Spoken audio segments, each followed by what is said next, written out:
masarap na Ilocos empanada. Sa maiksing panahon pa lamang, nakasanayan na at binabalik-balikan dito sa Antipolo. Mala jumbo ang size ng kanilang empanada dito. Kahati pa lang yan, kaya ka ng busugin ng husto. Dito nga tayo sa bago nilang location, Angelo's Empanada, ang sikat na empanada dito sa Antipolo. Nasa tapat lang ito ng All Home, along Manuel L. Quezon Extension, malapit lang mismo sa Lores Subdivision. Made to order ang kanilang empanada dito. Sa harapan mo mismo gagawin, kaya siguradong sariwa at bagong luto palagi. Bawat piraso ng empanadang kanilang ginagawa ay talaga namang handcrafted with love. Yan ang kanilang special empanada for only 85 pesos. Meron din silang empanada na as low as 55 pesos. At kung kayo'y mahilig naman sa karne, itong extra special ang orderin nyo. Katulad lang din ito ng special, pero doble ang portion ng longganisa. Talaga namang hindi ka titipirin sa longganisa dito.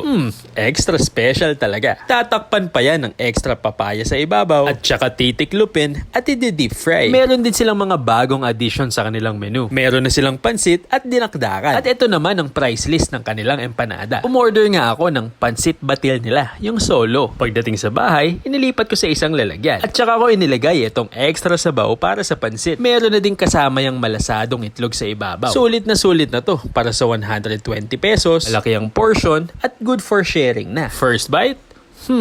Panalo yan. Second bite? Parang kulang sa tinapay. Pero syempre, ito pa rin talaga ang perfect match niya. Sabayan mo nitong extra special na empanada nila. Huwag mong kalimutan lagyan ng suka para mas masarap. Siguradong solve ang cravings mo dito. 10 a.m. to 10 p.m. na ang kanilang bagong operating hours. Breakfast, lunch, and dinner na natin mga kasama si Angelo Empanada. Pasok na din siguro yan sa midnight snack cravings nyo. Sobrang juicy at talaga naman naglalaro ang flavors ito sa bibig mo. Freshly made at freshly cooked sa harapan mo mismo. For details and inquiries, message na sila direkta sa kanilang Facebook page. Angelo's Empanada, the best empanada dito sa Antipolo.